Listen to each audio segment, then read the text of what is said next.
चलिए बेटा हम लोग स्टार्ट करते हैं universal gravitation most important chapter. Last year इसमें से 3 क्वेश्चन आए थे, एवरेज 2 क्वेश्चन इसमें से जरूर आते रहते हैं। ये चैप्टर बेटा जो हम लोग डिस्कस करेंगे रिवीजन में, तो ये इसको हम 3-4 पार्ट में डिवाइड कर लेते हैं। पहला पार्ट ये हो जाएगा जहाँ पर केपलर्स लॉ, जिसमें से मोस्ट इम्पॉर्टेंट फार्मूला आपका T जो है proportional to R to power 3/2 है। सेकेंड जो है एक्सेलेरेशन ड्यू टू ग्रेविटी, और थर्ड पार्ट है orbital velocity and escape velocity, जिसमें से फर्स्ट और second acceleration due to gravity जो है ये सबसे ज़्यादा इम्पोर्टेंट है। इसके बाद जो हम लोग डिस्कस करेंगे वो फोर्स है, फील्ड है, पोटेंशियल है, पोटेंशियल एनर्जी है। ये बिल्कुल सिमिलर है आपको इलेक्ट्रोस्टैट से। फिर इसके बाद जो टॉपिक्स है बाइंडिंग एनर्जी वगैरह है, ये जो है इस टॉपिक में है। तो कुल इतना ही हमें पढ़ना होता है, ठीक। तो इम्पॉर्टेंट है चैप्टर, जिसमें से पहले 2 टॉपिक बड़े इम्पॉर्टेंट है। यूनिवर्स, ब्रह्मांड, इसके बारे में हम लोग डिस्कस करेंगे। तो ये जो है एक्चुअली 2-3 चीज़ों से ये चैप्टर मिलके बना हुआ है। एक तरीके से इसको एक अलग ब्रांच कह सकते हैं। एक तो इसमें फिजिक्स है, एस्ट्रोनॉमी है, ज्योग्राफी है, सब मिला के बना हुआ है। तो सबका कॉम्बिनेशन है, इसलिए चैप्टर इंपॉर्टेंट बन जाता है। इसमें से 1 क्वेश्चन 2 क्वेश्चन तो रखना ही रखना है इसमें। तो यूनिवर्स में जैसे पूरा जो ब्रह्मांड है यूनिवर्स से, ये किससे मिलके बना हुआ है? गैलेक्सीज से। गैलेक्सीज क्या होती हैं? उसमें स्टार्स से बनी हुई हैं। 10⁻11 स्टार्स एक गैलेक्सी में होती हैं, और टोटल यूनिवर्स में जो गैलेक्सीज हैं वो 10⁻11 है। तो पूरे यूनिवर्स में जो है 10⁻22 स्टार्स जो हैं सन की तरह हमारे हैं। इसके बाद जो है गैलेक्सीज के जो है, ये गैलेक्सीज हो गई, गैलेक्सीज के बाद आपके स्टार्स हो गए, स्टार्स के बाद आते हैं प्लैनेट्स। तो प्लैनेट्स जो होते हैं वो जो ये सन है इसके अराउंड रोटेट कर रहे हैं, उनको जो हैवियर बॉडी है उनको हम प्लैनेट्स कहते हैं। सन की अपनी, स्टार्स की अपनी एनर्जी होती है, वो लाइट इमिट करता है, लेकिन इस प्लैनेट्स जो हैं वो लाइट इमिट नहीं करते हैं। और जिन प्लैनेट्स के अराउंड जो रोटेशन है उनको कहते हैं हम सैटेलाइट्स। सैटेलाइट्स की भी अपनी कोई लाइट नहीं होती है। सैटेलाइट्स में 2 होते हैं, एक आर्टिफिशियल हो गया, एक नेचुरल हो गया। तो मून जो है आपका नेचुरल सैटेलाइट है, और जो आर्बिटर, ट्रोयडी, ये सब जो हम लोग यहाँ से प्रोजेक्ट करते हैं, ये सारे के सारे आर्टिफिशियल होते हैं, ठीक। आर्टिफिशियल में 2 कैटेगरी होती है। एक होती है अलॉन्ग द पोलर, जिनको हम पोलर सैटेलाइट्स कहते हैं, और एक होता है इक्वेटर, जिनको हम लोग जो है कम्युनिकेशन या इस तरह के पार्किंग सैटेलाइट, कई सारे नाम उनके हैं। तो कुल चीज़ें ये है। इसमें जो प्लैनेट्स आपके हैं 9 प्लैनेट्स हैं। तो 9 प्लैनेट्स में क्रम उनका हम कैसे याद करेंगे? इसमें एग्जाम आप लोगों को तो नहीं आ रहा है, लेकिन ये जीके वगैरह में कोई और कंपटीशन वहाँ पूछ लिया जाता है। तो माई educated, very educated mother serve us 9 pizzas. तो इससे हम उनका क्रम याद कर लेते हैं, लेकिन मेडिकल में आ नहीं रहा है, तो बहुत ज़्यादा इस पर कंसंट्रेट होने की ज़रूरत नहीं है। कंपटीशन वगैरह अगर जो आप और देना चाहते हैं, देते हैं लोग, उसमें आ जाता है, IAS सिविल सर्विसेज वगैरह में आता है। अब इसमें जो हम लोग स्टार्ट करेंगे, सबसे पहले बेटा हम लोग केपलर्स लॉ, प्लैनेटरी मोशन में, इसमें हम जो बता रहे थे आपको 9 प्लैनेट्स हो गए, Mercury, Venus, Earth, Mars, Jupiter, Saturn, Uranus, Neptune, Pluto. तो टोटल ये जो है 9 प्लैनेट्स हैं, और इनको हम जो बताए कि my very educated mother serve us 9 pizza से हम याद कर सकते हैं इनका क्रम क्या है, ठीक। तो जो केपलर ने क्या किया कि कैसे इसका लॉ दिया, तो केपलर के 3 लॉज हैं। जैसे पहले ये होता था कि भाई 3 ग्रह 4 ग्रह इकट्ठे आ जाते हैं, तो कुछ इस तरह का माइंड इन्होंने अपना सोचा कि भाई ये कैसे पॉसिबल है। तो उसे, क्योंकि ये पॉसिबल नहीं था कि इसको हम कहीं एक जगह प्रैक्टिकली इसको हम निकाल सकें, या हम कहीं खड़े हो गए और प्लैनेट्स को हम देख ले रहे हैं कैसे रोटेट करें, ये पॉसिबल नहीं था। तो इन लोगों ने अपना जो है मैथमेटिकल दिया, और जिसमें जो द लॉ ऑफ ऑर्बिट, जो पहला फर्स्ट लॉ इनका है केपलर का, ये लॉ ऑफ ऑर्बिट है। तो लॉ ऑफ ऑर्बिट में इन्होंने क्या कहा,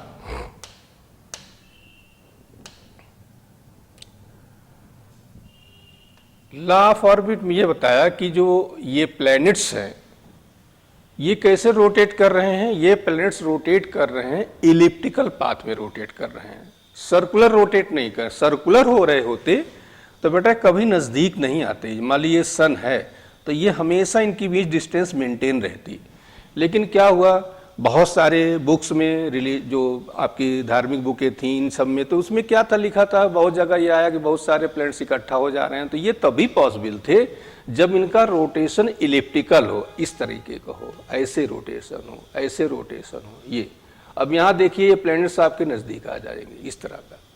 तो केपलर ने ही कुछ दिमाग लगाया और ये कहा कि ये इलिप्टिकल पाथ में रोटेट करते हैं और सन इनके जो है फोकस पे होता है।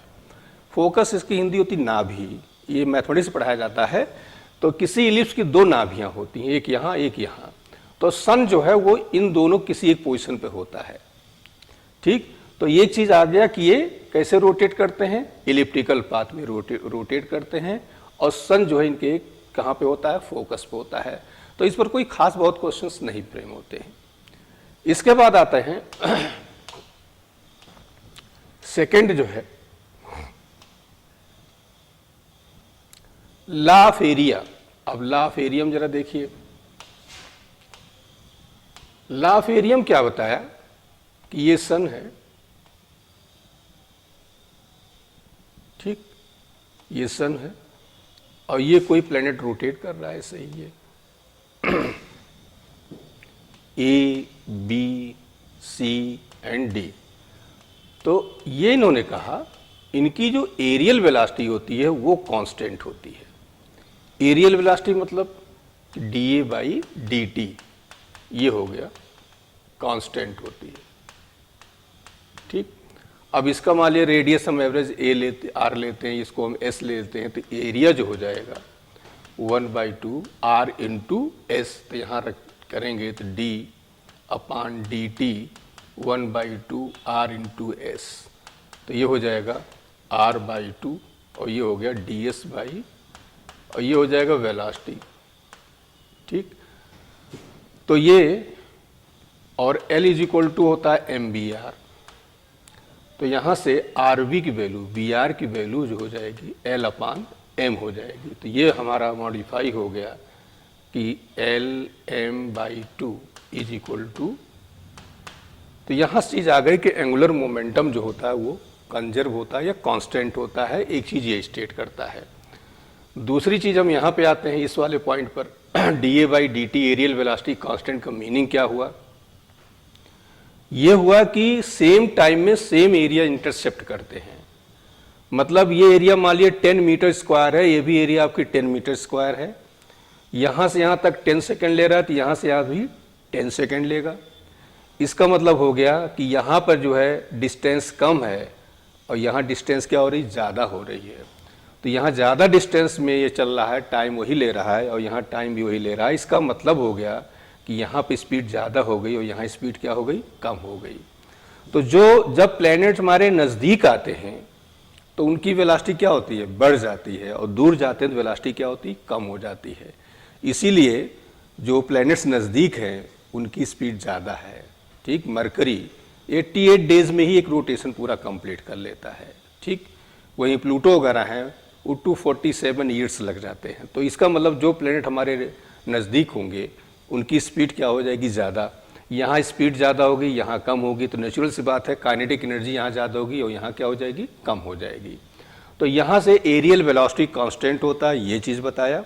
दूसरा इसका मतलब चीज़ हो गया एंगुलर मोमेंटम क्या होता है। तो सेकेंड लॉ ऑल्सो स्टेट कि law of conservation of angular momentum. तो दो बातें यहाँ से आती हैं। तो इस पर जो ज़्यादा क्वेश्चन इस पर भी फ्रेम नहीं होंगे, मतलब कि ज़्यादा ज़्यादा ये क्वेश्चन आ जाता है वेलोसिटी कहाँ ज़्यादा कहाँ कम है। इसके बाद आते हैं थर्ड लॉ। बेटा यही इंपॉर्टेंट है न्यूमेरिकल के लिए, बहुत आता है। और थर्ड लॉ इन्होंने ये कहा कि जैसे ये कोई चीज़ रोटेट कर रहा है, ये डिस्टेंस हमने r1 ले लिया और यहाँ से यहाँ तक डिस्टेंस r2 ले लिया, तो एवरेज डिस्टेंस जो होती है वो r1 प्लस r2/2। तो यहाँ इन्होंने कहा कि t² प्रोपोर्शनल टू कि square of time period is proportional to cube of average distance between sun and earth. मतलब सन एंड अर्थ को या सन एंड प्लैनेट कुछ भी कह सकते हैं।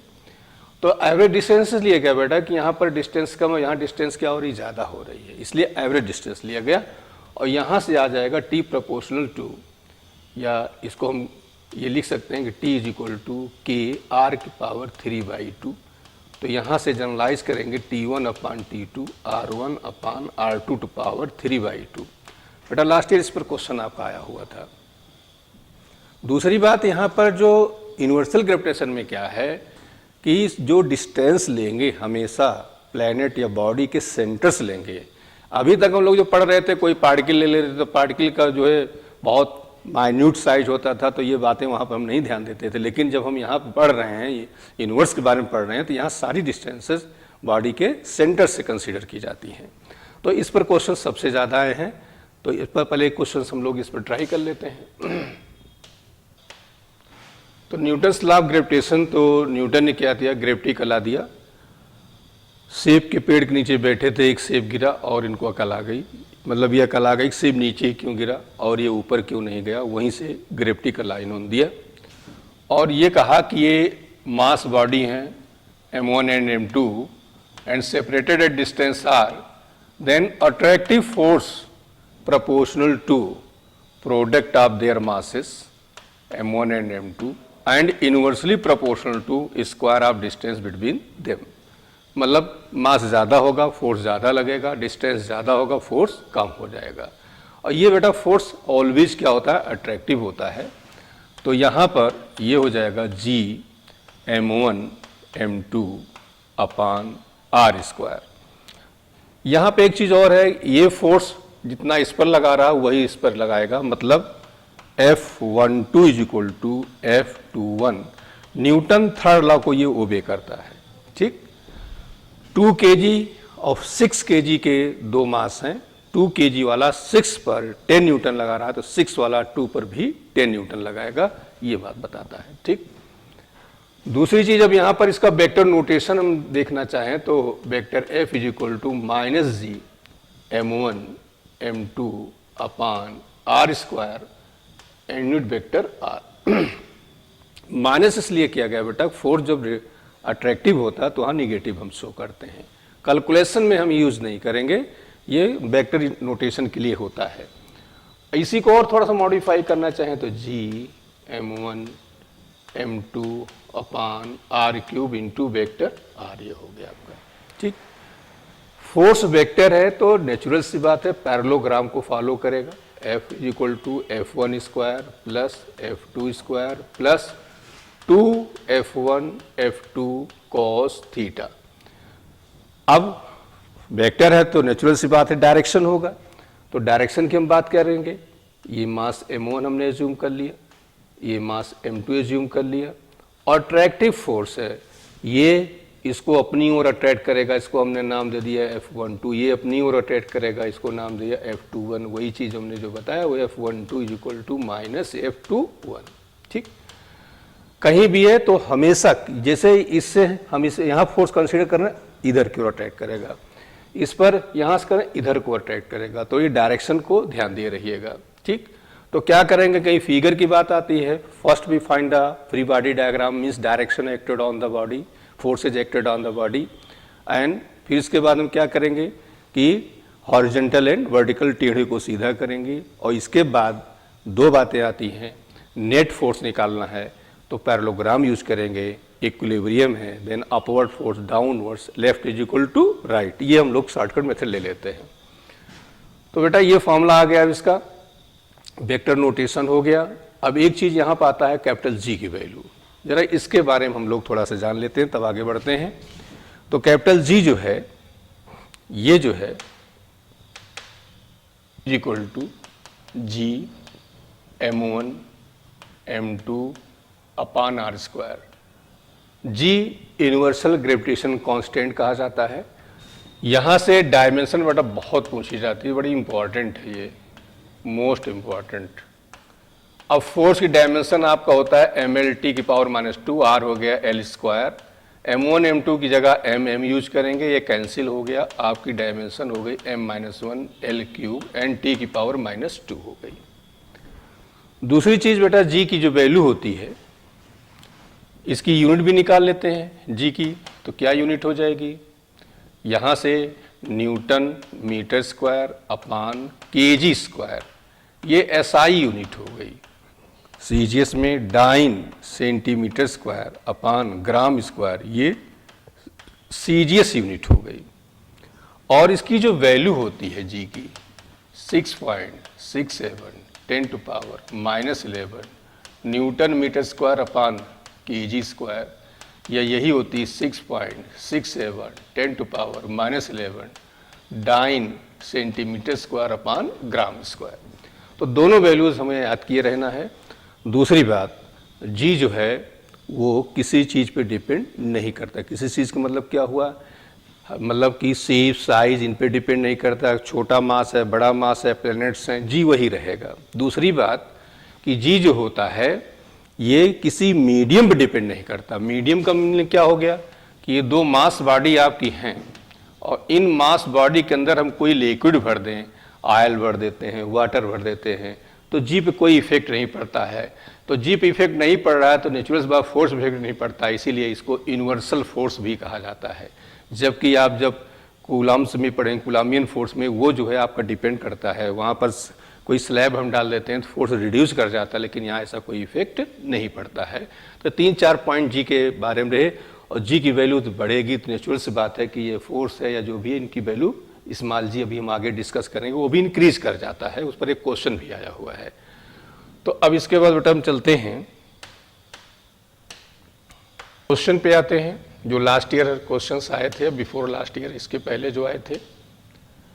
तो क्वेश्चन ये है, the kinetic energies of planet in an elliptical orbit about the sun at position A B and C are, A B and C, ये पॉइंट आपका सी है। तो यहां दिया है कि के ए, के B and K C respectively, A C at the position of the sun, ये two A C at the position of the sun as shown in the figure, ये आपका सन का सिचुएशन ये दिखाई गई है। ठीक, तो क्वेश्चन इसमें कौन सा करेक्ट है। तो जैसे अब ए बी सी, तो यहाँ पर एक्चुअली बनाने में थोड़ा सा ये, यहाँ पर ये जो ए पॉइंट है, यहाँ ए जो है वो सन के काफ़ी नज़दीक है। तो जहाँ पर जितने नज़दीक हो जाएगा, मतलब इस तरह से बना हुआ है ऐसे, तो ये जो पॉइंट आपका है ए, ऐसे बना हुआ है ये, ठीक इस तरह का है। तो ये जो है ए काफ़ी सन के नज़दीक है, तो यहाँ पर स्पीड क्या होगी, अभी हमने आपको बताया था, ज़्यादा होगी। और इसके बाद दूसरा पॉइंट नज़दीक है बी वाला ये, और सी उससे दूर है। तो मतलब क्या हो जाएगा, ए पे काइनेटिक एनर्जी और वेलोसिटी ज़्यादा होगी, बी और सी पे उससे कम होगी, means A greater than B greater than C होगा। ये हो इंपॉर्टेंट क्वेश्चन है, बहुत आता है इसी तरह का क्वेश्चन है। Geostationary satellite is orbiting the earth at height of 6 R above the surface of earth. ये अर्थ का सरफेस यहां से बात कर रहा है, ये कोई जो है रोटेट कर रहा है 6 आर डिस्टेंस पर।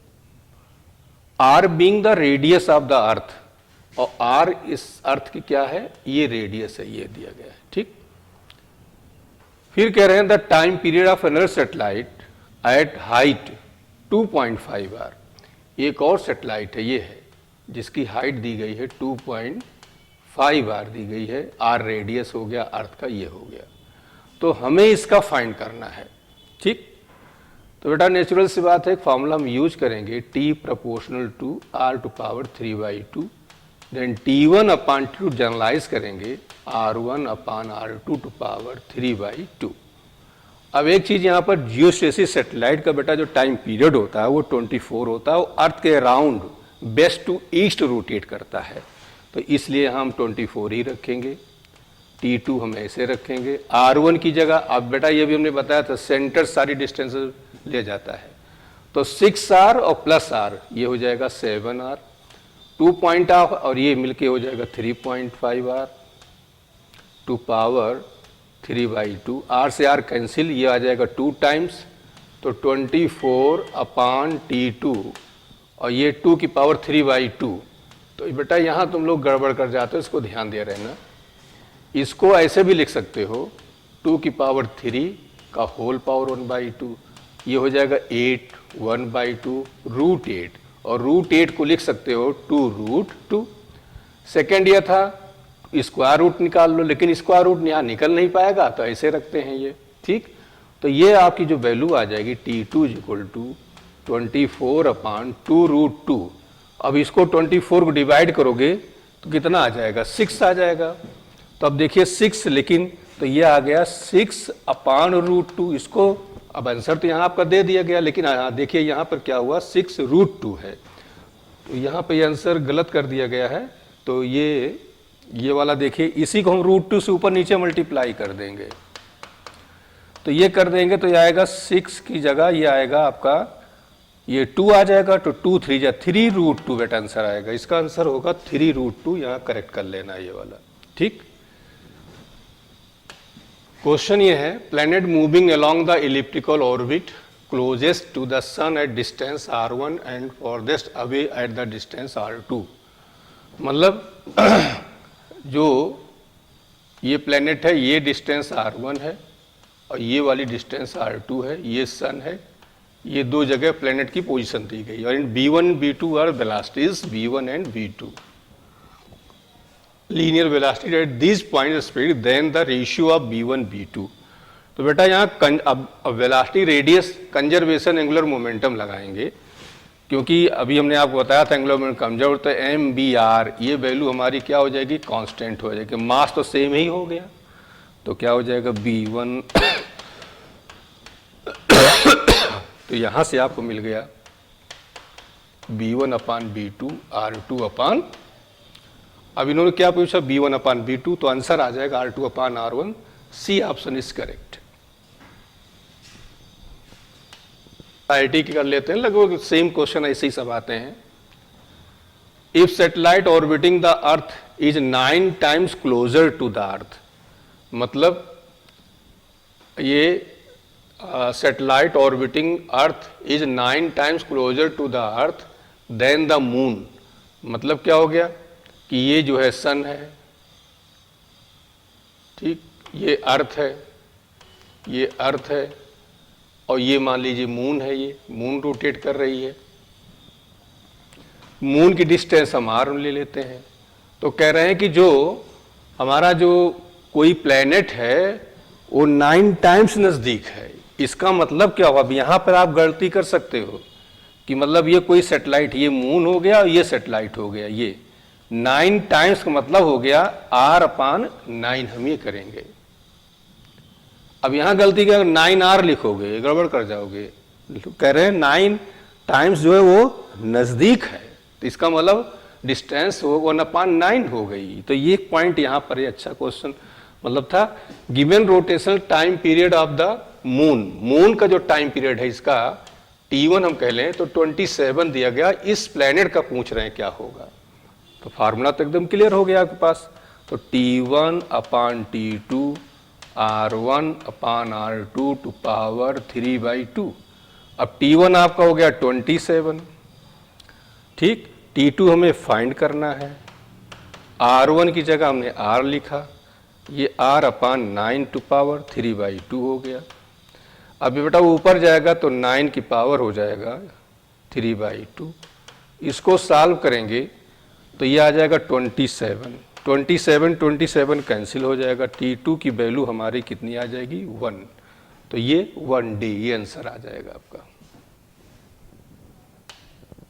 The time period of the satellite of the earth is 24 hours. कोई सैटेलाइट है, ये अर्थ है और ये सैटेलाइट है, इसका टाइम पीरियड 24 दिया गया है। ये if the separation between the earth and the satellite is decrease to 1/4, मतलब अब इसको 1/4 कर लिया, ये r है और ये हो गया r/4। क्वेश्चन है then the new time period, तो बिल्कुल अभी जो क्वेश्चन किया था सेम वही है। तो T1/T2 r1/r2 टू पावर 3/2, तो 24/T2 r1 की जगह r, r2 की जगह r/4 टू पावर 3/2। तो ये हो जाएगा 4 टू पावर 2/3, सॉरी 3/2। अब बेटा ये 4 के स्क्वायर रूट लेंगे 2 आएगा, 2 का क्यूब करेंगे तो ये आ जाएगा 8 आ जाएगा। तो यहाँ से T2 की वैल्यू आ जाएगी 24/8, ये आ जाएगा 3। तो आंसर आपका 3 आवर्स, ये सी ऑप्शन करेक्ट हो गया। The distance of the earth from the sun, ठीक, ये सन हो गया, ये अर्थ है, ये डिस्टेंस हो गई। ये दिया है 1.5 इंटू 10⁶ किलोमीटर, ये लिख लिया हमने ऐसे ही। Then the distance of an imaginary planet from the sun if its period is, कोई प्लैनेट है, इसका टाइम पीरियड में फाइंड करना है, ठीक। टाइम पीरियड दिया गया है इसका, planet from the sun if its period revolution is इतना। तो ये दिया है t इक्वल टू 2.83 ईयर्स दिया गया है। तो हमें डिस्टेंस फाइंड करनी, सेम बेटा सारे फॉर्मूले सारे क्वेश्चंस लगभग हैं। तो हम ये लगाएंगे T1/T2 R1/R2 to power 3/2। T1 की जगह अब अर्थ है तो अर्थ का टाइम पीरियड हो गया। तो सन के अराउंड जो अर्थ रोटेट करती है, अब हम उसको डेज मिले क्योंकि यहाँ पर 2.3 ईयर्स दिया गया, तो हम ईयर्स में ही लेंगे। तो 1 ईयर होता तो हम 1 रखेंगे। T2 की वैल्यू आपकी 2.83 ले लेंगे, ठीक। ये हो जाएगा R1, अब R1 आपका 1.5 10⁶, अब किलोमीटर में ऑप्शन से बदलेंगे नहीं यहाँ पर। और ये R आपको फाइंड करना, इसकी वैल्यू हो गई 3/2। अब इसको हम सॉल्व करेंगे तो ये इसको इस साइड ले आइए, तो 1/2.83 टू पावर, ये आ जाएगा 2/3, तो 1.5 10⁶/R। अब बेटा यहाँ से R की वैल्यू फाइंड कर लेंगे, कैलकुलेट करेंगे, जो आंसर आपका आ जाएगा ये 3 × 10⁶ किलोमीटर के आसपास आ जाएगा। लगभग सेम ही आ रहे हैं। The time period of the satellite revolving around the earth is given orbit is 7 hours. तो the time period of satellite revolving the earth, ये अर्थ है, ये सैटेलाइट है, इसका टाइम पीरियड दिया गया 7, तो ये t is equal to 7 hours. If the radius of orbit increased to 3 times, तो ये r थी, अब ये हो गई 3r। हमें टाइम पीरियड T2 क्या करना है, फाइंड करना है। एकदम इजी क्वेश्चन। तो यहाँ पे हो जाएगा T1/T2 R1/R2 to power 3/2। T1 की जगह 7, T2 फाइंड करना है, R1 की जगह R, ये हो गया 3R to power 3/2। R cancel हो गया 1/3, तो 1/3 की पावर 3/2 करेंगे, तो यहाँ पे आ जाएगा 3 का क्यूब करोगे 27 के स्क्वायर रूट।